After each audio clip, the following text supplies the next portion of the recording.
सो मोटो बात निकलेगी तो बहुत दूर तलक जाएगी। आखिरकार हुकूमत ने भी सोच लिया कि अब कानून साजी थोड़ी सी मौज़िज़ अदलिया के बारे में भी कर ली जाए, और हम यहाँ पर आज ये बात करेंगे कि कौन कौन से तारीख़ी सो मोटो लिए जाते रहे और ये कानून साजी उस वक्त ही क्यों याद आती है कि जब आपके गले में कोई बात पड़ती है। उसके अलावा तो कोई अदालत के बारे में ना कोई बात करना चाहता है, ना ही इसके अंदर बेहतरी लाने की बात करता है। बिस्मिल्लाहिर्रहमानिर्रहीम, अस्सलाम वालेकुम। आप देख रहे हैं आप बोलना होगा और मैं हूँ आपका होस्ट नदीम हैदर। अदालत के ऊपर इस वक्त कहा जा रहा है कि हुकूमत की जानिब से एक बहुत बड़ा हमला कर दिया गया है और क्या लाया जा रहा है, अदालती इस्लाहती बिल, जिसके अंदर सो मोटो के ऊपर बात की जाएगी। अब सो मोटो अच्छा है, बुरा है, या फिर इसके बारे में कोई बात नहीं की जा सकती, इसका फ़ैसला मेरे इस एक तारीख़ी वाक़ये के बाद आप कर लीजिएगा। आज से पहले जितने बड़े बड़े सो मोटो लिए जाते रहे, जिसके अंदर सबसे बड़ा नाम है वो है इफ्तिखार चौधरी साहब का। इफ्तिखार चौधरी साहब ने जितने बड़े केसेस, ये फ़लानी जगह पे रेप केस हो गया, फ़लानी जगह पे डकैती हो गई, फ़लानी जगह पे ये हो गया, इस पे भी सो मोटो, इस पे भी सो मोटो, इस पे भी सो मोटो। अब क्या है कि सुबह से लेकर शाम तक आईजी साहब 8:30 बजे अदालत के बाहर बैठते थे और उसके बाद क्या है कि 4 बजे के बाद उन्हें कहा जाता था आप चले जाएं और अगली तारीख पर आ जाइएगा। ये सब सूरत हाल चलती रही। इन सो मोटोज़ का क्या फ़ायदा हुआ, क्या नुकसान हुआ? एक दावत के अंदर हम सहाफ़ियों को बुलाया गया, क्योंकि वो गुफ्तगू जो थी सारी ऑफ द रिकॉर्ड गुफ्तगू थी, लिहाजा मैं यहाँ पर ये तो नहीं बता सकता कि वो दावत किसकी जानिब से की गई थी, लेकिन उस दावत के अंदर लाहौर के तमाम नामवर सहाफ़ी मौजूद थे और जिन्होंने दावत की थी वो अपना एक नाम रखते हैं सहाफ़ियों की खिदमत करने के अंदर, तो उसमें मुझे भी बुला लिया। वहाँ पर गुफ्तगू शुरू हो गई। गुफ्तगू शुरू हुई इफ्तिखार मोहम्मद चौधरी के सो मोटोस के बारे में।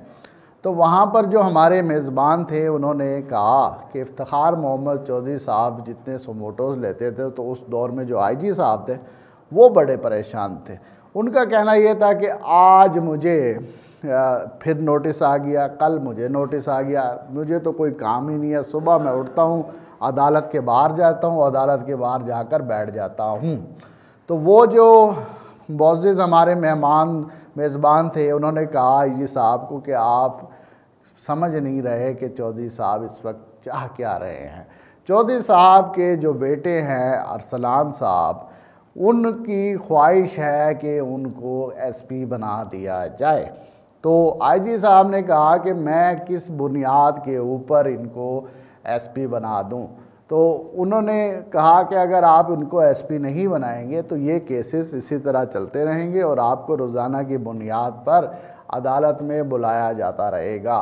तो आईजी साहब ने कहा कि असल में मसला ये है कि अब मैं उनको एसपी इसलिए नहीं बना सकता कि एसपी बनाने के लिए उनको देना पड़ेगा मुकाबले का इम्तिहान। तो उन्हें यह बताया गया कि जो इफ्तिखार मोहम्मद चौधरी साहब के साहबजादे हैं उनकी ख्वाहिश ये है कि हज़ारों ख्वाहिशें ऐसी कि हर ख्वाहिश पे दम निकले कि उन्हें चाहिए एक अदद हूटर वाली गाड़ी और पीछे होना चाहिए प्रोटोकॉल, और वो शहर के अंदर फिरना चाहते हैं। और ये मैं आपको तारीख़ बता रहा हूँ, आप ख़ुद जाके देख लीजिएगा कि इफ्तिखार चौधरी साहब के साहबजादे को क्या एएसपी बनाया गया था या नहीं बनाया गया था। तो आईजी साहब ने कहा कि अब ये ऐसा कर लेते हैं कि हम उनको ना एएसपी बना देते हैं और एएसपी बनाने के बाद उनको एसपी का जो प्रोटोकॉल दिया जाएगा वो प्रोटोकॉल हम उनको दे देंगे, लिहाजा वो लाहौर शहर में जहाँ फिरना चाहें फिरते रहें।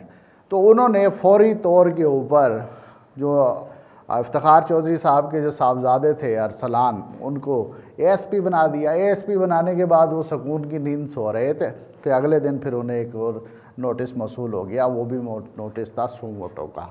और सो मोटो को देखने के बाद उन्होंने हमारे वो जो मेज़बान थे उन्हें कॉल की, उन्होंने कहा कि आपने तो जनाब ये कहा था कि मुझे कोई सो मोटो नहीं आएगा।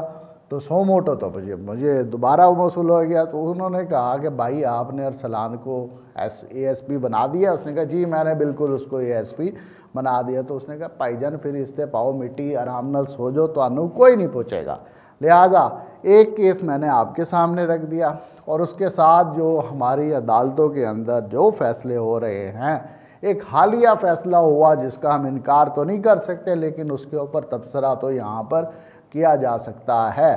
وہ فیصلہ یہ تھا کہ جس نے پارٹی کی ڈسپلن کی خلاف ورزی کرتے ہوئے دوسری جماعت کو ووٹ ڈالے ہیں، تو آپ نے ان کو کیا کر دینا؟ نااہل، اور نااہل بھی کر دینا ہے، اور اس کا ووٹ بھی کاؤنٹ نہیں کرنا۔ آپ یہاں پر مجھے یہ بتائیں، جب آپ نے ان کو ووٹ کاؤنٹ نہیں کیا تو اس کا مقصد ہے جو کہ انہوں نے جرم کیا ہے اس کا تو اطلاق ہی نہیں ہوا۔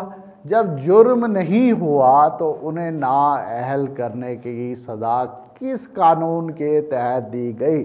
صرف کیا کسی جرم کی نیت کرنا یا پھر اس کے بارے میں سوچ لینا جس کا عمل آپ نے نہیں کیا، کیا اس کے بارے میں کوئی سزا دی جا سکتی ہے یا نہیں دی جا سکتی؟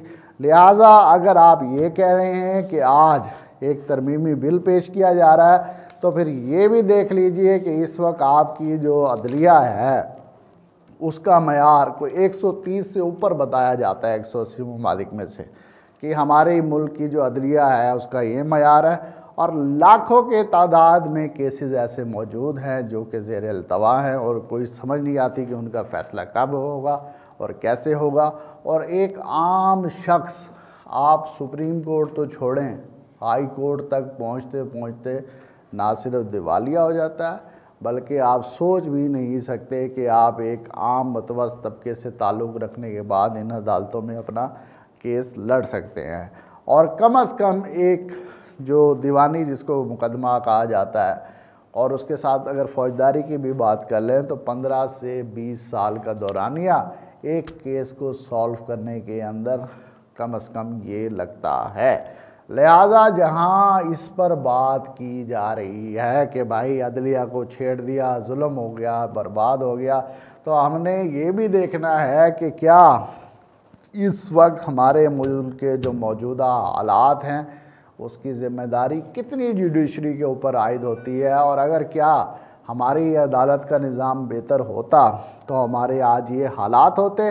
اور اب ہم یہ دیکھیں گے کہ اسی وقت کیا وجہ ہے کہ حکومت کو یاد آتا ہے کہ جب ان کے خلاف کوئی فیصلے ہونے لگتے ہیں، جب ان کے خلاف کوئی فیصلہ نہ ہو اور ہر چیز اچھی نظر آ رہی ہو تو نہ کوئی قانون سازی ہوتی ہے، نہ ہی عدلیہ کے اوپر تنقید ہوتی ہے۔ اب یہ بل پاس ہوتا ہے یا نہیں ہوتا، یا پھر اس کو عدالت میں اڑا دیا جاتا ہے، یہ بحث ایک طرف رہی، لیکن اس بات سے انکار نہیں کیا جا سکتا کہ عدالتی ریفارمز اور اس کے نظام کو بہتر بنانے کی اشد ضرورت ہے۔ اس کے ساتھ ہی اپنا خیال رکھیے گا اور اپنے ہوسٹ ندیم حیدر کو اجازت دیجیے گا۔ اللہ نے کے بعد۔